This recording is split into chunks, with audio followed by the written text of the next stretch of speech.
Finally. Finally.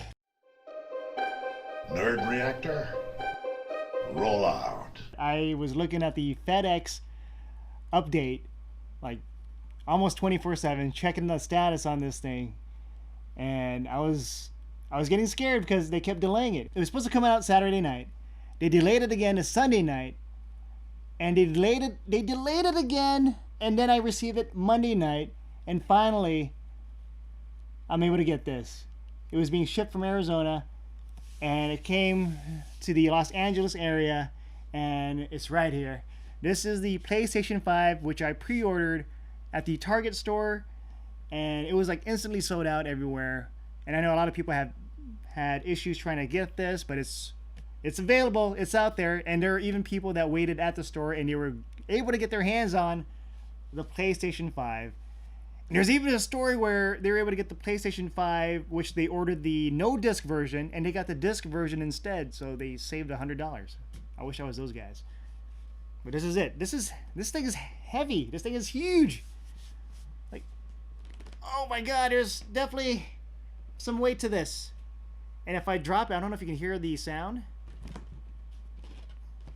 The table's kind of shaking. Play like never before. So this is like E for everyone, because the PlayStation 5 is for everyone. 8K, 4K can go up to 120 hertz, 120 frames per second, and it's got HDR. And it has a disc here, so you know this is the disc version. All right, so let's open up this bad boy. Let's see what's inside. Look at that. That's kind of cool how it folds out like that instead of like a regular flap. All right, which way is the right side up or the bottom side? Let's find out. All right, so you open it here, lift it up, lift this up, open it. So I'm guessing these are all the accessories inside. Oh yeah. Here's the controller.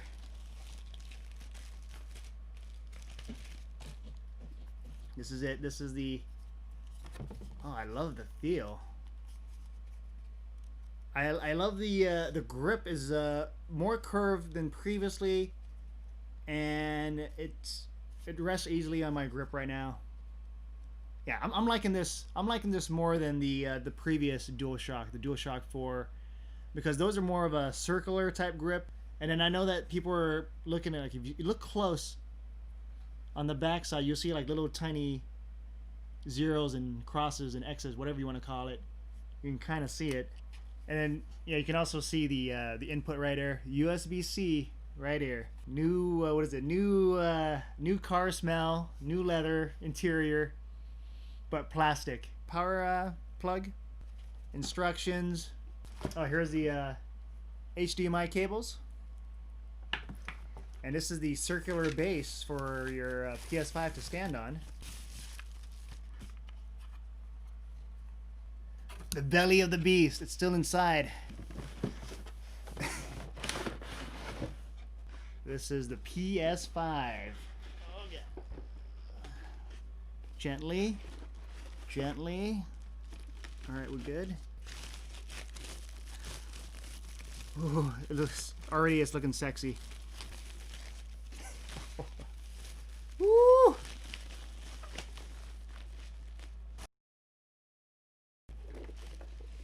Gently, gently. This is it. This is the PlayStation 5. This is pretty heavy.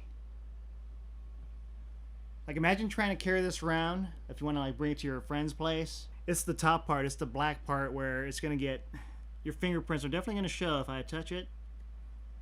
Actually, whoa, no. Okay, no, my fingerprint's still there. But it's like easy to clean up, and it's not as noticeable.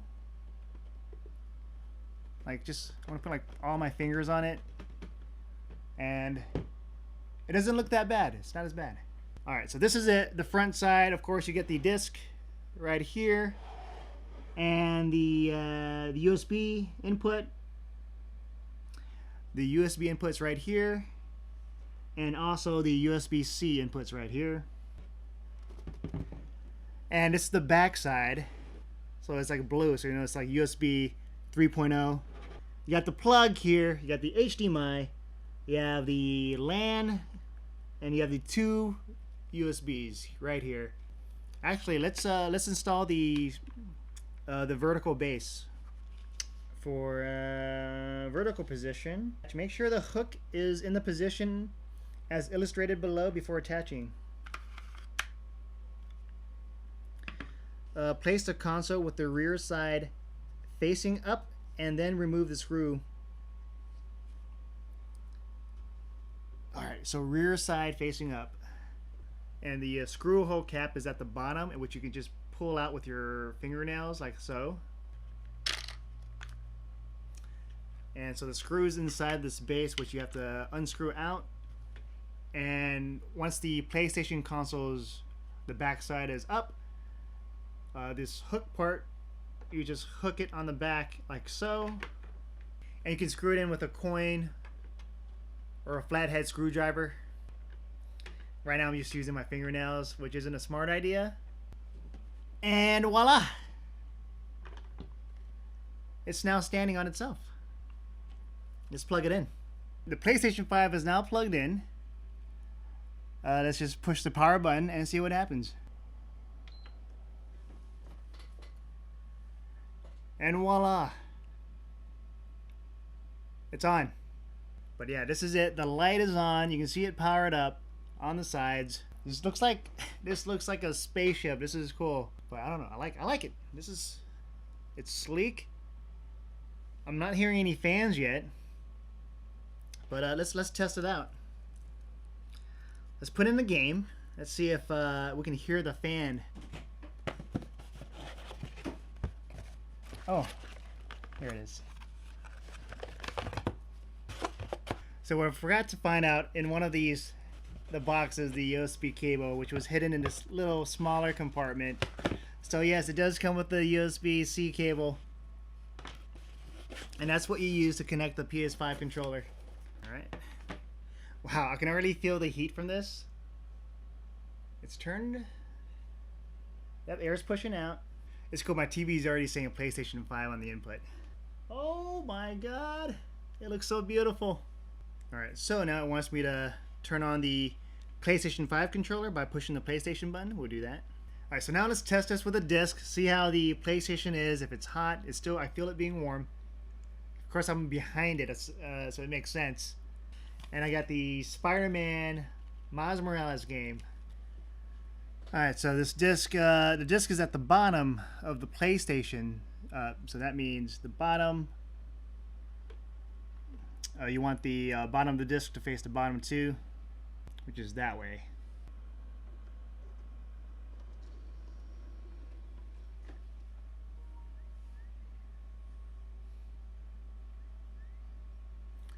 And loading. Oh, you can hear the fan already. It's not like a jet engine yet, but it's definitely noticeable. Yeah, the PlayStation 5 controller definitely feels heavier than the DualShock 4 side by side right here. PlayStation 5 controller, definitely bigger. It's updating right now. You can hear the fan kicking up in it. Not super loud, but it's definitely noticeable. It looks like the PlayStation 5, they expanded more on the top part. So the grip size is similar, but it just extends out more to the top. Yeah, it definitely feels more comfortable because the regular DualShock, it's more of a circular grip, as you can see right here. And the PlayStation 5 controller, it's not circular. It's more like, it feels like it's more with the contour of your like a human grip, because a human grip is not like a full circle, which just feels better in my opinion. You can actually update the software within the controller, and to update that you have to connect it through the USB cable, which is interesting. And so now the device, the controller software is being updated right now. So now Spider-Man's playing in the background. The fan's not super loud so far, but we're still in the menu.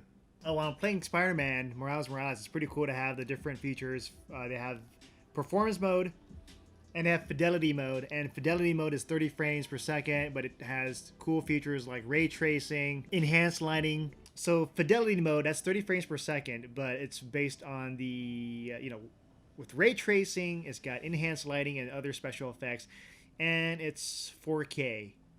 That's the base. The base is 4K, but with performance mode, it's 60 frames per second. All the other features like ray tracing, enhanced lighting, they're turned off, and it's based on a lower resolution that upscales to 4K. The haptic feedback from the controller is it feels precise. Like it's not just rolling. It's a weird feeling. It's hard to describe, but you can kind of feel where things are coming and going. And what I noticed about the R2 and L2, like there's a part where you feel like you're clicking it, but then there's a little bit more pressure if you want to push it fully.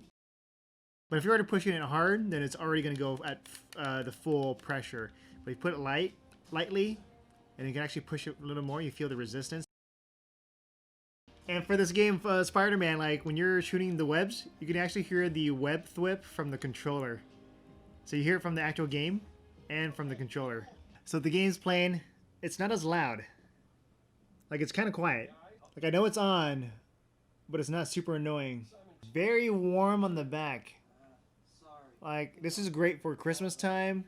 Instead of having a fireplace, you save on the heating bills by just using this. Alright, so yes, that was the unboxing for the PlayStation 5. And yes, it's a beautiful thing, but very warm. Very warm. Fan though. I can hardly hear the fan was playing the game. Like if you really listen carefully, you'll hear it. But we'll see how it goes for future gaming sessions, because this is just the beginning. And I'm excited with just the console with just the next gen gaming with 4K, and it's gonna be interesting to see what game is gonna be 4K 60 frames per second or 4K 30 frames per second, depending on the fidelity. How much fidelity do you want? Do you want to sacrifice fidelity for more frame rates, or you want more frame rates and less cool visuals, less ray tracing and all that? So all these things you have to consider. And I don't know. I like them both. It's like it's hard. They're making me choose. That's why, if you really want, just get the PC. But no, $500. Come on, that's a pretty good deal for a console that can do 4K gaming, 30 frames per second with all the ray tracing stuff. Or if you want, just do, 60 frames per second, but it's going to be toned down. But that's for the Spider-Man game. I'm pretty sure other games are going to have different features. Assassin's Creed Valhalla, they can do 4K 60 frames per second. It's temporal resolution, so it can do resolution up to 4K, but it still has to maintain that 60 frames per second, so it's going to be jumping around. That's how it is, because, come on, I get it. 4K, come on, you're moving from 1080 to 4K. That's a lot more resolution, and then we're getting into the realm of 60 frames per second, so it has to do more resolution, more frame rate. So you're going to have to sacrifice something, or else you can just try to stick with the same thing that the other console, like the PS4, has done with 1080, 30 frames per second, and then for next gen, 4K, but 30 frames per second, but with ray tracing and all that. So yeah, it's the pros and cons. You take one thing to add another thing. The new controller, so far, feeling good. The haptic feedback feels weird, though. I have to get used to that, how it just shakes here and there, and it goes from here. You can kind of feel where it's going. And so, yeah, that's the unboxing for the PlayStation 5. With that said, don't forget, we have a Discord. You can join there and chat about video games, etc. I'm John, and I'll see you guys next time.